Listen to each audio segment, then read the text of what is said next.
Evangelho de Jesus Cristo segundo São Lucas. Glória a vós, Senhor. Um dia Jesus estava ensinando. À sua volta estavam sentados fariseus e doutores da lei, vindo de todas as aldeias da Galiléia, da Judéia e de Jerusalém. E a virtude do Senhor o levava a curar. Os homens traziam um paralítico num leito e procuravam fazê-lo entrar para apresentá-lo. Mas não achando por onde introduzi-lo devido à multidão, subiram ao telhado e por entre as telhas o desceram com o leito, no meio da assembleia diante de Jesus. Vendo-lhes a fé, ele disse: Homem, teus pecados estão perdoados. Os escribas e fariseus começaram a murmurar, dizendo: Quem é este que assim blasfema? Quem pode perdoar os pecados senão Deus? Conhecendo-lhes os pensamentos, Jesus respondeu, dizendo: Por que murmurais em vossos corações? O que é mais fácil dizer: Teus pecados estão perdoados, ou dizer: Levanta-te e anda? Pois para que saibais que o Filho do Homem tem na terra poder de perdoar os pecados, disse ao paralítico: Eu te digo, levanta-te, pega o leito e vai para casa. Imediatamente diante deles ele se levantou, tomou o leito e foi para casa louvando a Deus. Todos ficaram fora de si, glorificavam a Deus e cheios de temor diziam: Hoje vimos coisas maravilhosas. Palavra da salvação. Glória a vós, Senhor. Queridos irmãos, hoje, nesse dia 11, nesta segunda-feira da segunda semana do tempo do Advento, temos uma passagem aqui muito linda, são quatro pessoas, o texto de São Lucas não narra, mas nós sabemos que são 4 amigos que levam esse paralítico até Jesus. Mas, muito mais do que falar desses amigos que levam esse homem até Jesus, e aqui seria uma possível reflexão, eu gostaria hoje, aquilo que me saltou o coração, é exatamente trazer a imagem de Jesus que perdoa os pecados e devolve a dignidade àquele homem.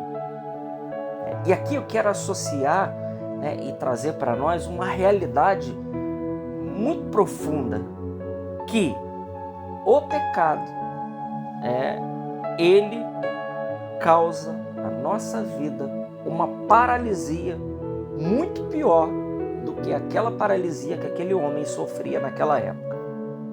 Nós, claro, literalmente olhando para esse texto, nós sabemos que isso aqui se tratava de um paralítico, alguém que tinha uma deficiência física. Então Jesus cura ele dessa deficiência física, mas associa e diz: os teus pecados estão perdoados.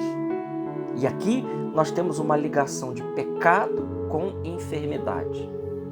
Então 2 coisas nós precisamos dizer: que indiretamente toda a doença, toda e qualquer espécie de doença, sofrimento que a gente vive nessa vida é por causa do pecado original.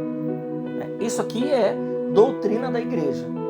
Então, todo sofrimento, toda doença, tudo aquilo que a gente vive aqui hoje, porque perdemos os dons preternaturais de não sofrer, de ter ciência infusa, e tudo mais, nós perdemos por causa do pecado dos nossos primeiros pais. Então, toda e qualquer doença, ela indiretamente, ela é consequência, ela é uma consequência do pecado original. Esse é o primeiro passo. Mas também existe situações que também estão associadas a pecados. Nós sabemos, por exemplo, que alguns pecados eles podem inclusive causar doenças físicas em cada um de nós. Mas eu gostaria de elevar a nossa meditação e sair simplesmente de um plano material, porque veja, irmãos, embora a saúde física do corpo ela seja importante, é mais importante a salvação eterna das nossas almas, sem dúvida alguma, porque mesmo Lázaro, que Jesus tinha reanimado, trazido ele de novo à vida, Lázaro morre de novo. O filho da viúva de Naim morreu de novo, porque Jesus tinha apenas trazido ele para esta vida. Devolveu a vida a vida, mas a vida aqui, né? Mas nós estamos falando de algo mais importante. Então, todo pecado, ele causa uma paralisia na nossa vida. Haja vista que, por isso que nós denominamos quando um pecado ele é grave, quando ele tem matéria grave, nós chamamos de pecado mortal. O catecismo nos ensina isso. E por que mortal? E aqui é preciso dizer algo, muitos cristãos não sabem disso. Mas para que um pecado ele seja mortal, precisa de 3 condições. Para que o pecado seja mortal. Primeiro, precisa ter matéria grave. E a matéria grave seria os 10 mandamentos. Então, se infringe um dos 10 mandamentos, então isso se torna matéria grave. Segundo, a pessoa precisa saber que aquilo é pecado. Precisa saber. Se ela não sabe que é pecado, então ela não está pecando. São Paulo diz isso, onde não há lei, não há imputação de falta. E terceiro, ela precisa ser livre. Uma pessoa que bota uma arma na sua cabeça e te obriga a fazer algo que você não quer fazer, então isso também não seria pecado.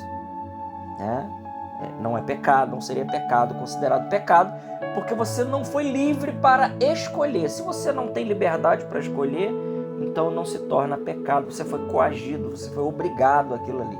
Não uma obrigação de consciência, mas uma obrigação mesmo, como uma gravidade dessa. Como a sua vida é mais importante do que qualquer outra coisa, então nesse sentido aí, a pessoa precisa ser livre para poder cometer o pecado. Por isso os doentes mentais, eles não entram nessa classe, porque se a pessoa não está no seu juízo perfeito, então ela não sabe o que está fazendo. E por aí vai. Cada caso é olhado de maneiras específicas, mas para dizer que pecado mortal, ele faz o quê? Ele mata a vida de Deus dentro de nós, por isso mortal, Ele mata a caridade. E não só matando a caridade, ele mata a vida de Deus em nós. Olha, como Deus é o sumo bem, como Deus é aquilo apetecível e desejável, mesmo que aqueles não saibam, mesmo que a humanidade, uma parte da humanidade não saiba disso, que Deus é a felicidade e é o sumo bem, é aquilo que o nosso coração anseia, mesmo procurando apalpadelas em outras coisas, mas o nosso coração quer Deus, porque saiu de Deus, Deus é o sumo bem, então o pecado ele nos afasta, nos priva dessa presença de Deus. Imagina isso agora levado à eternidade. Então é aí que entra a questão do inferno. O inferno é a privação de Deus, para toda a eternidade. Por isso, filosoficamente falando, o mal é a ausência de um bem devido.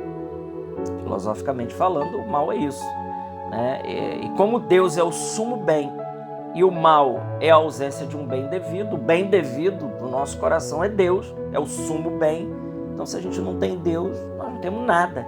Santa Teresa d'Ávila dizia isso, Quem tem Deus tem tudo, Quem tem Deus, nada falta, só Deus basta. Deus ele é o tudo da nossa vida. Então Jesus aqui coloca claramente isso, A paralisia que o pecado causa nas nossas almas. Há uma paralisia, há uma morte espiritual. E nós, nesse tempo do Advento, somos convidados a uma revisão de vida. Nós somos convidados a uma conversão profunda nesse tempo tão forte da liturgia da igreja. Peçamos ao Senhor hoje, meus irmãos, que Ele nos dê a graça a cada um de nós de uma profunda conversão e jamais cometer qualquer tipo de pecado que possa matar a vida de Deus em cada um de nós. Glória ao Pai, ao Filho e ao Espírito Santo, como era no princípio, agora e sempre. Amém. Salve Maria Imaculada.